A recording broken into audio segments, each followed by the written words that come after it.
El siguiente programa es apto para toda la familia.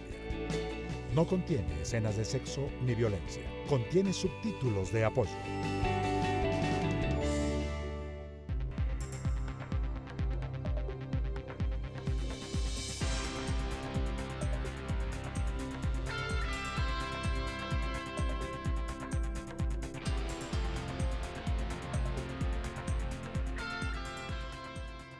Buenos días, mi nombre es Mario Morales, defensor del televidente del Canal 1. Bienvenidos a Uno TV, el espacio de todos ustedes, los televidentes de este canal. Aquí ustedes potencian su voz y hacen sentir su opinión. Pueden hacerlo a través de la página www.canal1.com.co, del correo defensortv1@gmail.com, o si lo prefieren a través de las redes sociales que aparecen en pantalla, porque con todos ustedes somos Uno TV. Bienvenidos a su casa y a su tribuna. La cobertura informativa de hechos disruptivos, de hechos de emergencia, tienen por su misma expresión un cubrimiento inesperado, un cubrimiento sorpresivo, donde en esas emergencias aparece el dolor, aparecen las contingencias y se puede aparecer con espectacularidad. Comúnmente se cubre esta fase de emergencias en el momento de la ocurrencia, pero habitualmente no en el contexto y no en las consecuencias que tienen los desastres o las emergencias en las ciudadanías y en las audiencias. Ese es el tema que trataremos hoy aquí en Uno TV, porque ustedes lo han pedido a través de nuestros canales de comunicación. Para analizar este tema nos acompaña Pedro Vaca Villarreal, director ejecutivo de la Fundación para la Libertad de Prensa FLIP. Él es magíster en Derecho, especialista en Derecho Constitucional, experiencia en asesoría y representación de periodistas en Colombia ante el Sistema Interamericano de Derechos Humanos. Ha trabajado en investigación y en formulación de políticas públicas sobre libertad de expresión, acceso a la justicia, acceso a la información pública, publicidad oficial y libertad de expresión en Internet. Bienvenido, Pedro. Mario, muchas gracias por la invitación. Muy bien, escuchemos, Pedro, ¿qué han dicho nuestros televidentes en torno al cubrimiento de la televisión y los desastres? Considero pues que realmente los medios no cubren bien dichas noticias, siempre pues se enfocan digamos en la realidad inmediata, pero yo considero que ese tipo de desastres generalmente suelen ocurrir constantemente y pues no hay medios de contingencia, ni siquiera pues desde los medios de comunicación no propagan como tal la información cuando es o como debe ser, sino esperan a que ocurra el desastre para ahí sí cubrir la noticia. Entonces yo considero que los medios también deberían tener su aporte a nivel científico y en general pues a nivel informativo para tener a la gente alerta y alarmada antes de que sucedan dichas catástrofes. Antonio Martínez, los cubrimientos que están haciendo los medios de comunicaciones son bien porque como yo he sido afectado sobre eso, he sido víctima también de todos esos hechos y sé que los están haciendo muy bien y en realidad es una obra que no hay cómo pagarles a los medios. Realmente considero que muchas veces los medios sí cubren bien las noticias, el problema es que hay veces llevan el extremo hacia el cubrimiento y lo que hacen es llevarlo hacia prensa amarillista y lo que hacen es cubrirlo ya como una novela y mostrar demasiado las cosas hacia el extremo de la sangre y lo que está pasando y no llevarlo como a un límite objetivo de mostrar la situación bien como está sucediendo, sino más como novela.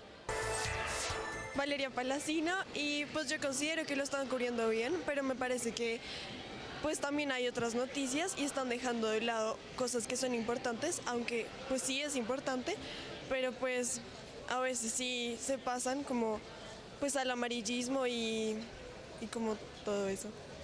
Muy bien, hablan nuestros televidentes de amarillismo, sensacionalismo.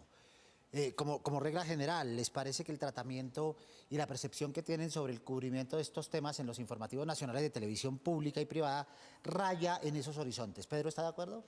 Bueno, yo creo que la libertad de expresión y la libertad de prensa cobija todos los tonos posibles y yo creo que en el marco del cubrimiento de un desastre hay que diferenciar entre lo que es información indispensable y lo que es la información deseable. Entonces yo coincido con con los televidentes que plantean, digamos, una crítica frente al tono, la estética, incluso la narrativa que hay alrededor del cubrimiento, pero creo que eso cae en el plano de lo ético y de lo deseable. Lo que es más importante en estas circunstancias es que fluya información, es que el país se entere no solo de lo que está sucediendo o sucedió, sino de cómo se está mitigando, atendiendo estos hechos. Y creo que ahí, por la crítica al amarillismo, al sensacionalismo, no debiéramos caer en rescatar y resaltar lo indispensable que es que está llegando información. Desastre es un grado de afectación que connota ruptura de la cotidianidad, a veces, no siempre,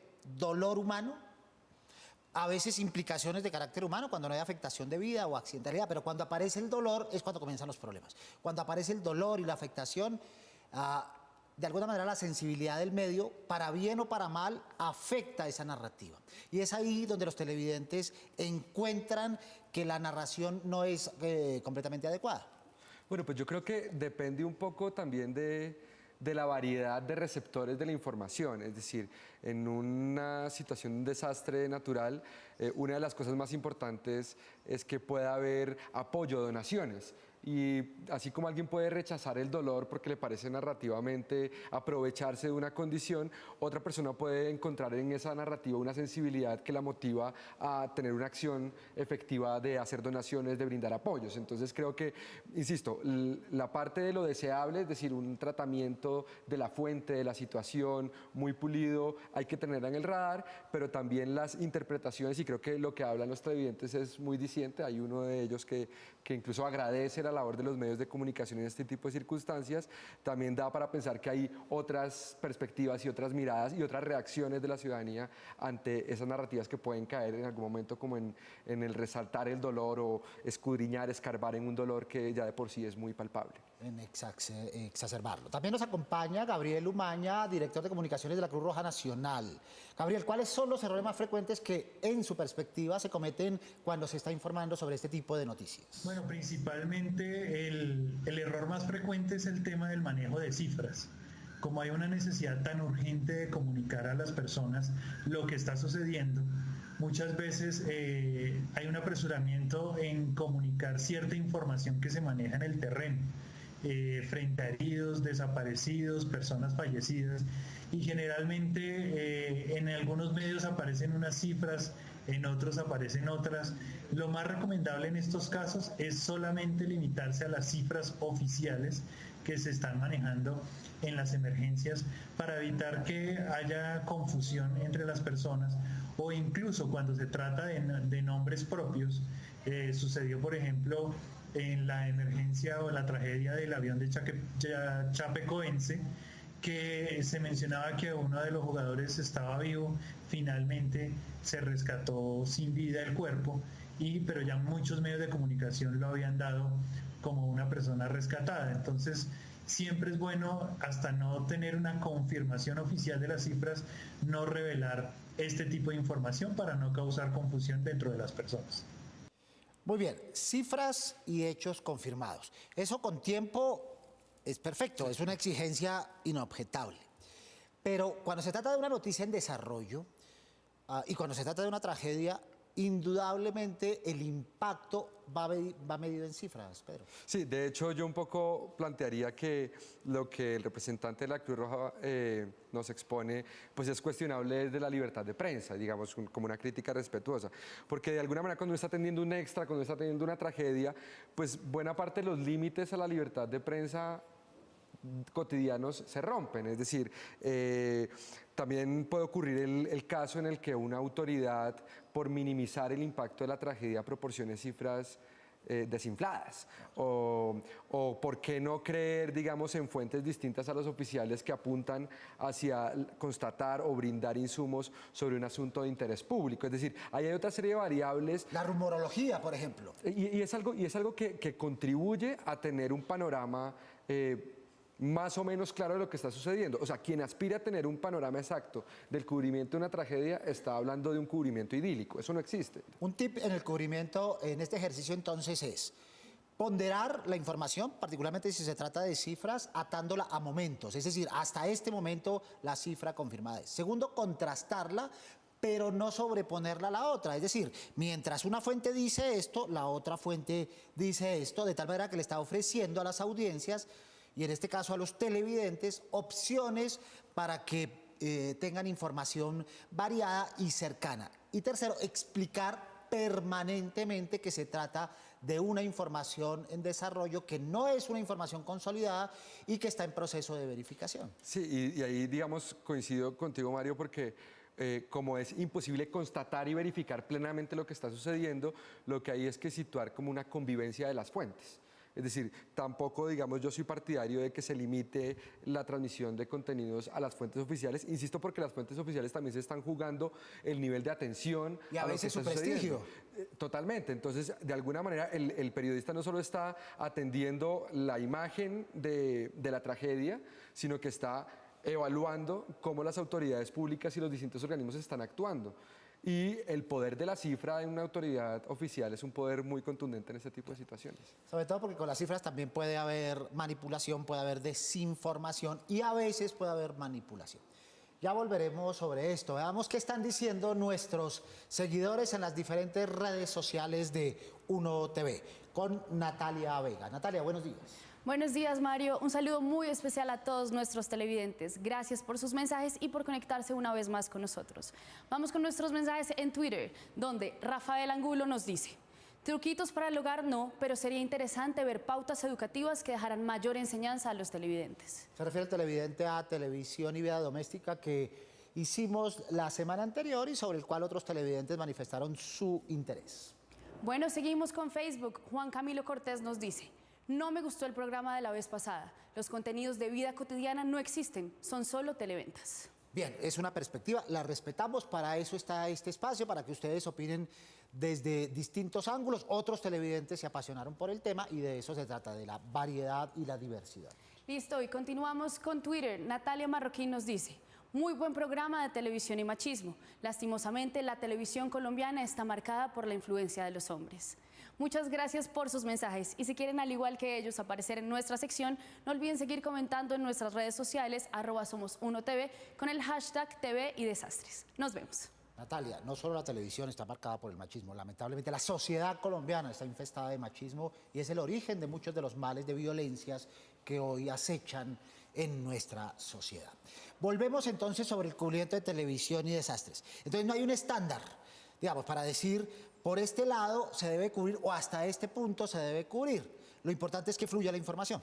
Es la prioridad social, la prioridad democrática es que haya la mayor cantidad de información y de opiniones posible, porque los tomadores de decisión y la sociedad está ejecutando acciones minuto a minuto, hora a hora.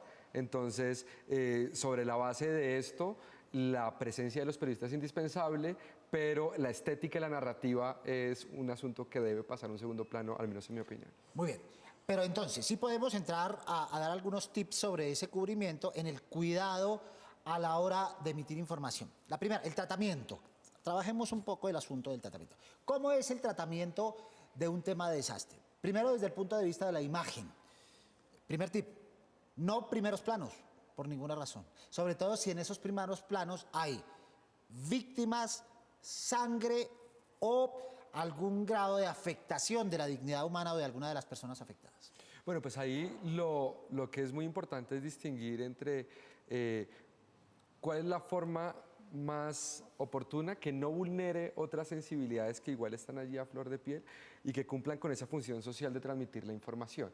Es decir, para yo decir que hubo 150 muertos, no tengo que presentar las caras de cada uno de ellos. Bien. El segundo punto, el abordaje de las personas cercanas involucradas, que son víctimas o familiares de las víctimas. La pregunta es conveniente interrumpir su momento de sorpresa, de duelo? Todavía no han asimilado la tragedia, existe el interés por saber la información para comunicarla, pero ¿y el respeto de ese momento para las personas afectadas? Yo creo que juzgar a un periodista, digamos, un poco por el curso de una entrevista en estas circunstancias puede ser desproporcionado. Y pongo, digamos, el otro ejemplo. ¿Qué pasa entonces si en el ánimo de no hacer preguntas que puedan rayar en lo incómodo o lo obvio, incluso frente al dolor, los periodistas fijan su mirada hacia otro lugar y las víctimas no se sienten representadas en la discusión pública? Preguntarle a una víctima sobre lo que está sufriendo es en sí mismo un acto difícil desde el punto de vista de la víctima, pero también desde el punto de vista periodístico. Luego ahí depende, no preguntar, sino depende de la pregunta. Claro, y estar preparado para ese tipo de preguntas, Mario, es difícil cuando no imposible. Es decir, creo que ahí ya empieza a ponerse en el plano de lo periodístico un nivel de habilidades, de sensibilidades, de experiencia incluso con respecto al manejo de estas situaciones que no es fácil de encontrar y que, insisto, del otro lado tampoco podemos pensar en el escenario donde los medios y los periodistas optan por no preguntar, porque eso también puede subrepresentar a un actor clave. Y ahí podríamos entrar en un consejo, y es, si el periodista ahonda en lo emocional de la persona entrevistada, puede suscitar lastimería, puede debilitar a la persona entrevistada y puede llevarlo a la lágrima. Luego, la manera de contrarrestarlo es preguntarle por el lado racional, no hacer particular hincapié en las emociones, como ¿qué está pensando? ¿Qué siente usted en estos momentos? Porque lo lleva a esos terrenos a veces incluso del miserabilismo. Pongo un ejemplo, digamos, dimensionar la tragedia desde los sentimientos tiene un enfoque que puede sensibilizar a una sociedad que está llamada a ayudar. Pero del otro lado también la vocería del ser víctima es algo que no siempre apunta a esa dirección que tú planteas, ¿no? O sea, digamos, que es un diálogo entre personas que no tenían planeado encontrarse. Y la persona no sabe y no se preparó para responder. Exactamente, no estamos hablando con personas que estaban preparadas para una entrevista, ni para periodistas que hayan hecho una reportería previa sobre las condiciones meteorológicas de determinado lugar. Entonces, ahí, digamos, en esa explosión de actores que se encuentran, el margen de error es enorme. Claro. Y el periodista es el que debe mantener el fiel de la balanza, trabajando particularmente lo racional. En Uno TV, ustedes, nuestros televidentes, tienen la palabra. Veamos nuestra primera tribuna.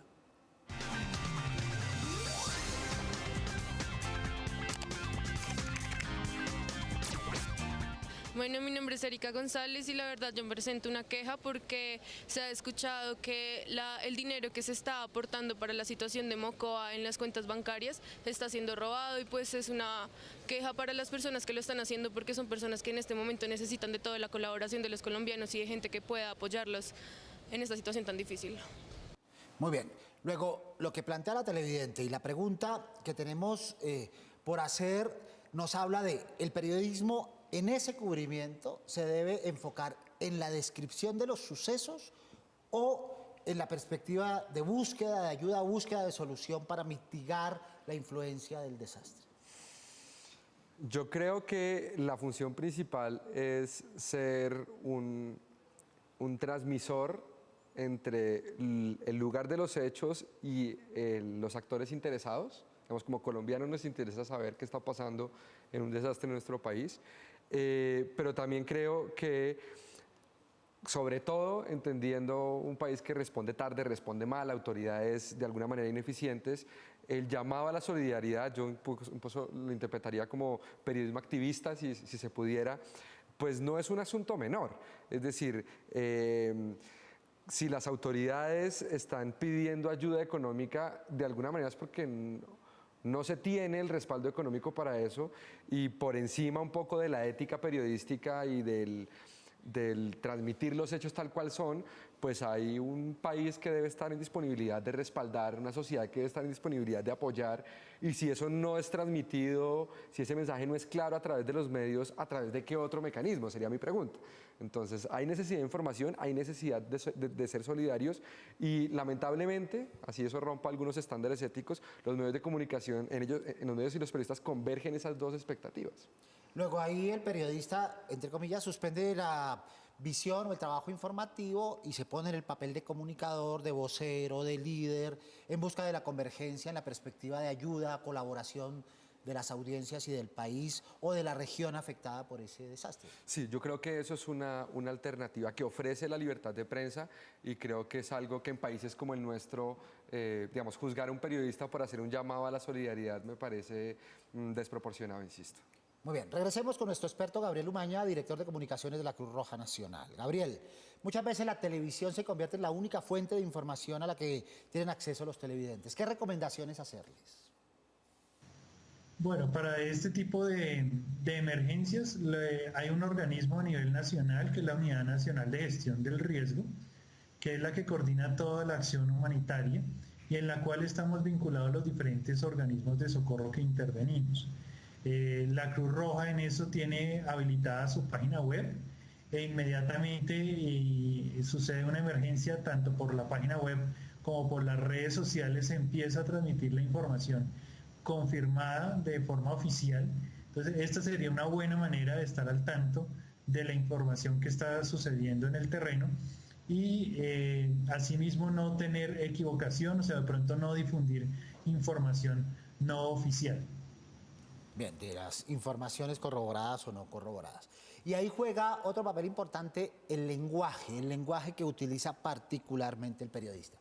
Y yo creo, no sé si Pedro estará de acuerdo conmigo, que ahí el periodista sí tiene que estar preparado, ¿verdad? Una cosa es que no conozca los temas, que no conozca las fuentes y las reacciones, pero el lenguaje, la parte descriptiva, sí es 100% su responsabilidad. Claro, porque se supone que es su trabajo diario, se supone que, digamos, la diferenciación entre lo que es información y opinión es algo que se puede transmitir, digamos, con experiencia periodística y, claro, definitivamente la construcción del contenido que se va a transmitir hace parte, digamos, del quehacer periodístico diario. O sea, una cosa, y comparto esa opinión, es una situación emergente, fuentes emergentes, lugares emergentes, y otra cosa muy distinta es pensar que ahí entonces no hay ningún tipo de técnica periodística detrás. Por ejemplo, si es un periodista de televisión y está preparado como periodista de televisión, debe omitir los adjetivos.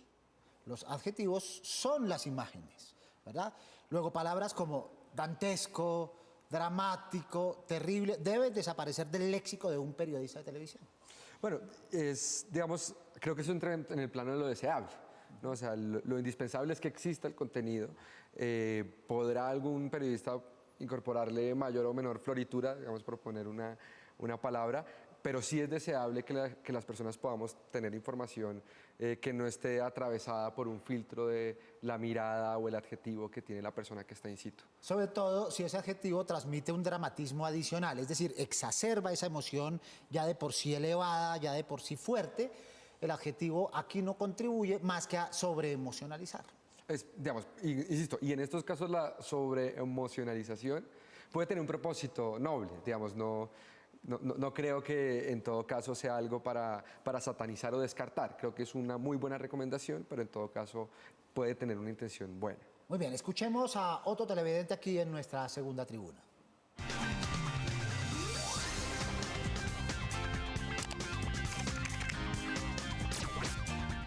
Pues yo me quejo que ante la situación pues, de lo que está ocurriendo en Mocoa, en gran medida, pues digo que los medios de comunicación sí están presentes, pero también han sido un poco amarillistas en cuanto a la situación del que ha pasado.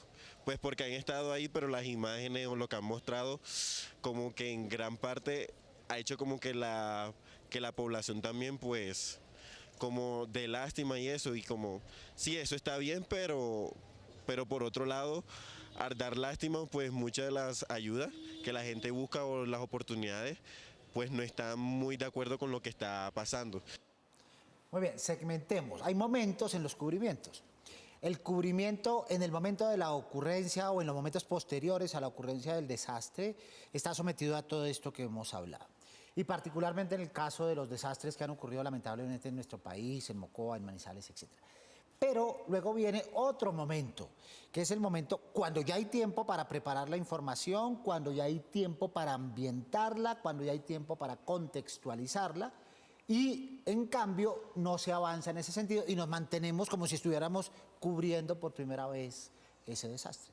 Sí, yo creo que la primera pregunta es ¿qué pasó? ¿Sí? Sí. Y la segunda pregunta es ¿Por qué pasó? La tercera pregunta es, ¿hay alguna negligencia en que eso haya sucedido? Y así uno puede, digamos, hilar unas preguntas mucho más complejas que permiten o exculpar, ¿sí? Es decir, esto es algo que se vino por circunstancias que están más allá de una decisión humana, o asignar responsabilidades que incluso puedan tener una vocación preventiva frente a otros territorios. Y ahí es donde yo creo que el déficit de información local en algunos lugares del país, como en Mocoa en este caso, empieza a jugar un rol fundamental, ¿sí? Ahí es donde... Nos quedamos sin tema. Es decir, si solo sabemos de Mocoa cuando ocurre una tragedia, si solo sabemos de Florencia cuando hay una agresión sexual a menores de edad, lo que tenemos que tener claro es que hay una desconexión entre el centro y la periferia del país.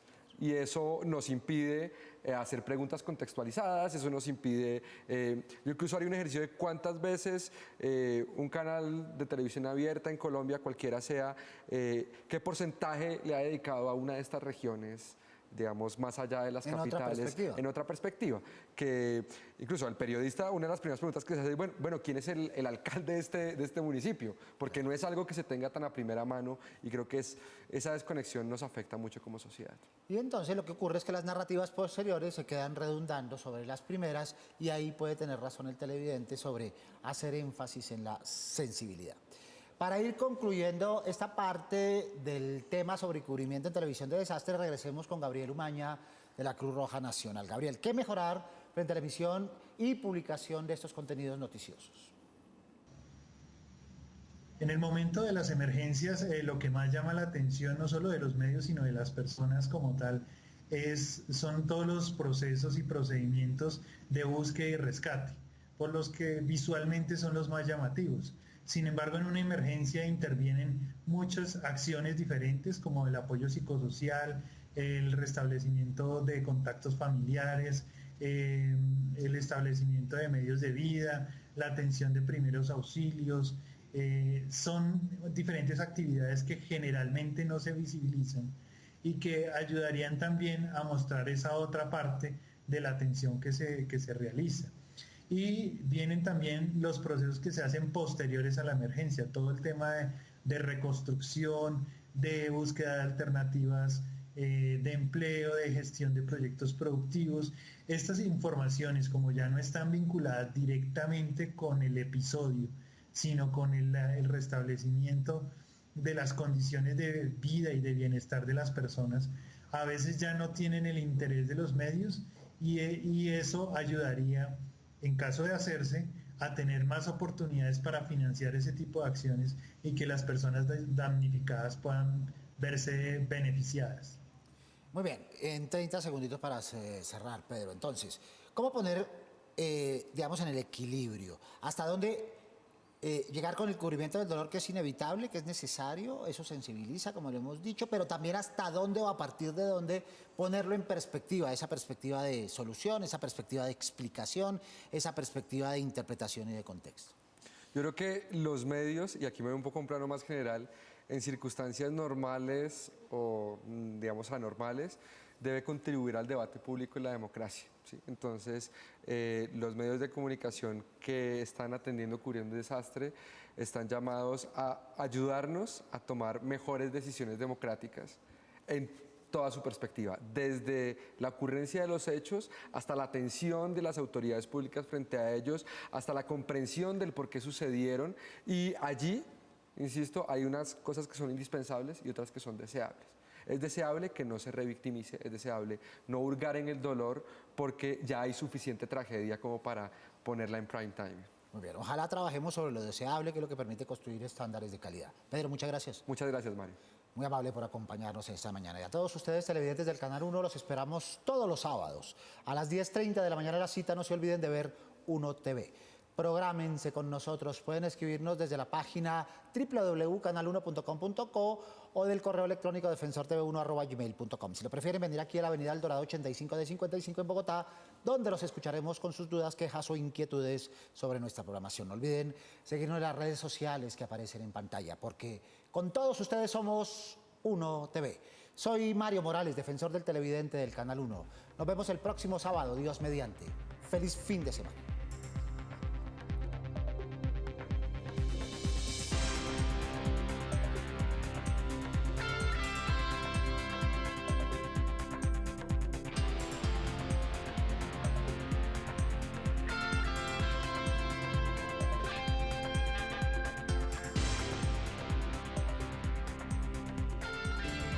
El anterior programa lo presentó RTVC, Sistema de Medios Públicos, con el auspicio de la Autoridad Nacional de Televisión, ANTV.